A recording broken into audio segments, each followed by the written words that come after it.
if you have ever been applying a job, you might got replied email like this. Hey, thank you for applying this role. We really appreciate your time and effort putting on this. But unfortunately, we're not going to the next stage. All the best and good luck to your job searching. If you got this email, it's really frustrating, right? Actually, no. In this video, I'm going to share a tip that can help you always get some useful information from the rejected replies. Let's check it out.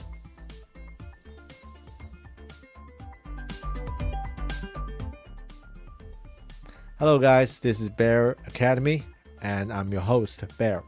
As mentioned, I'm going to share a tip that can help you better cope with the rejected emails for your job applications. But before the exact tips I'm going to share, I would like to set a mindset first. So before applying any job, we should be clear about these three concepts: applications, jobs, and your career. For example, your career is to become a user experience designer. So this is your career. And during the career, you might have different jobs. On the average, you might change your jobs every 2 or 4 years. So you might have multiple jobs during your whole career journey. And for each new job, you might apply like 3 to 4 or 3 to 5 or even more open roles. And then you got one offer or a few more offers, and then you select one and then go for it. So from that perspective, you will always have more applications than the jobs, than your career.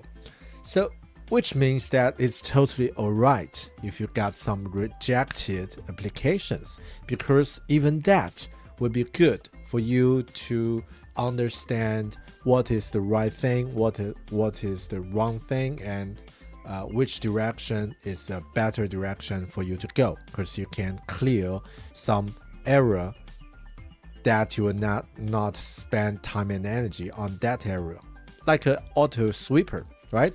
So this is the first mindset for you. And the second one is especially for UX people. So for us, as a UX designer, ask questions is really important. It's an essential skill for every UX designer. So normally when you apply a job, you'll get a no as a reply, and then as a default, you might just go for it. Okay, so close this door, I'll just go for another one. But we can always ask, okay, but why? Ask the reason behind it, and so that you can dig more information, more data from the default no answer. So this will be a great opportunity for you to do a quantitative research for yourself. How good is that? So use this opportunity, right? And the last one is about the worst scenario. So for us, what is the worst scenario for applying a job? You got rejected, right? So for this scenario, if you're going to ask some follow-up questions for the rejected email, what is the worst scenario? Again, you got no answer. But even that, as mentioned, you can get some more information than you don't ask anything scenario, right? If you got no replies for the second time, you will know that probably this company, they don't respect candidates like you, or the HR person it works for that company maybe not respect you as much. So it will be good for you to shorten your list so that you can focus your time and energy for some other better jobs. Right. So these are the three different mindset, and if we're clear about these three mindsets, it will be much easier to go for what is the thing we can do in the next stage. So I have suggested two things if you got a rejected email. The first thing is just ask for the job again directly. So you can ask for another chance, or ask or show or tell them again about your specialty and ask for that opportunity again. And from this video, what I've watched a few weeks ago is from Andrew Doherty, who is an ex-Googler. He shared his experience of getting a job in Google, and he used this trick to change the rejected email reply to a second round interview, and finally he got this job, which is really great.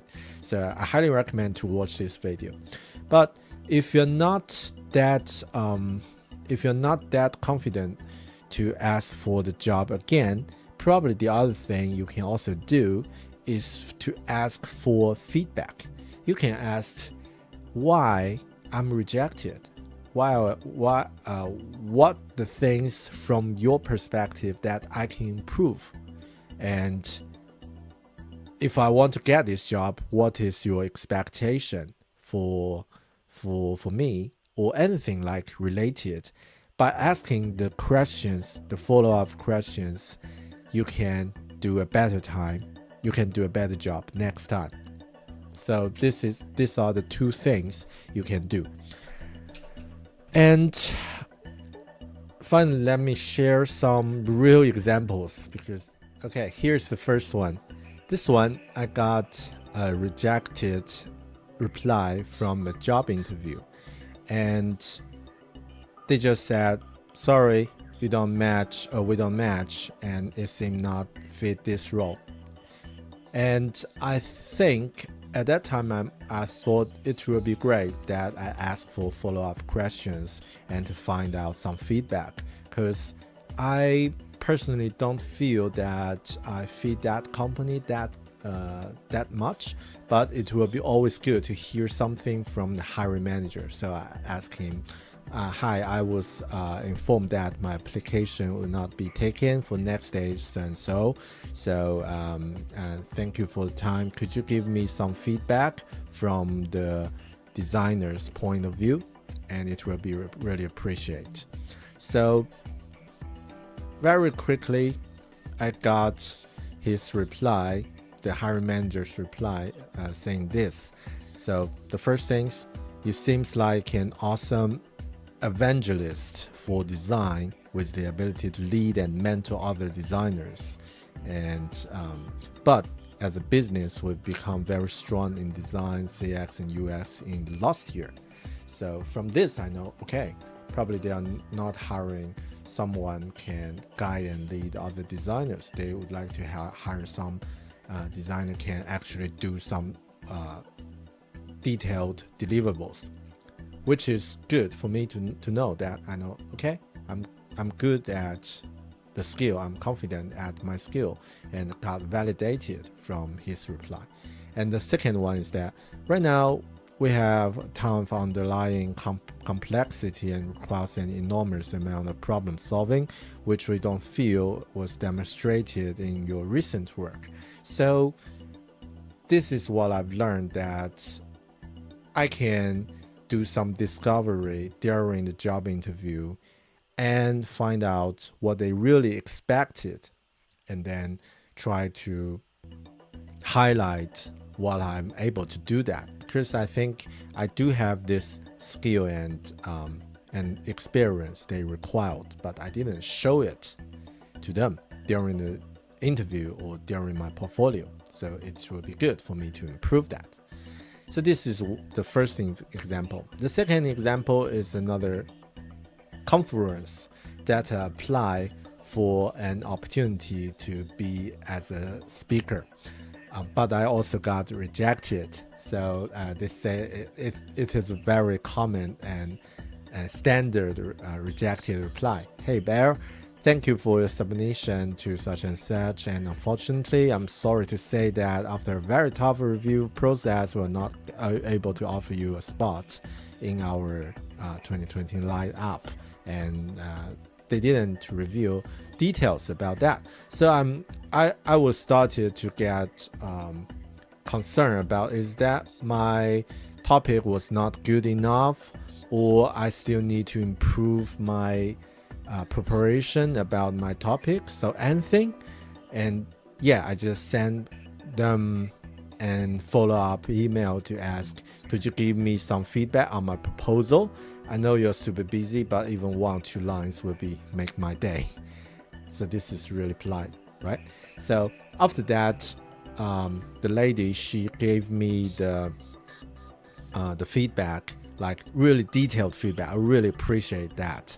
So she let me know that it's a really decent proposal, could be a little more succinct, and also this is a beginner level talk, so they would like to know what is in it for the majority of the attendants who are already in this field.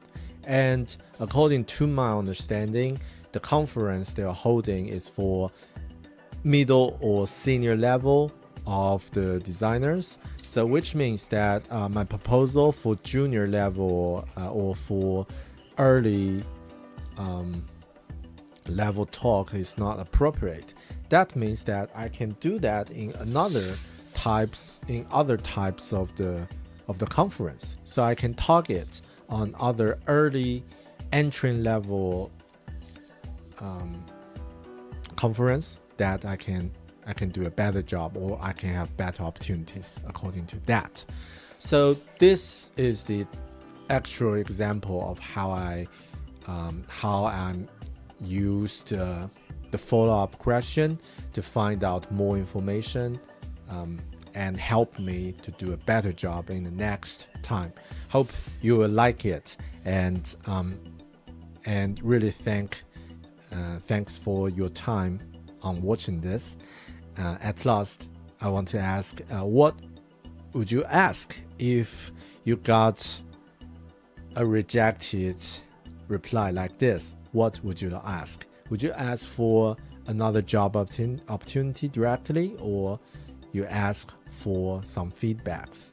So please let me know. Leave your comment below. And thanks for watching. Hope you like it. If you like it, just subscribe this channel. I will be sure to make some more videos on design, technology, and productivity. I'm Bear. See you in another video. Cheers. Bye.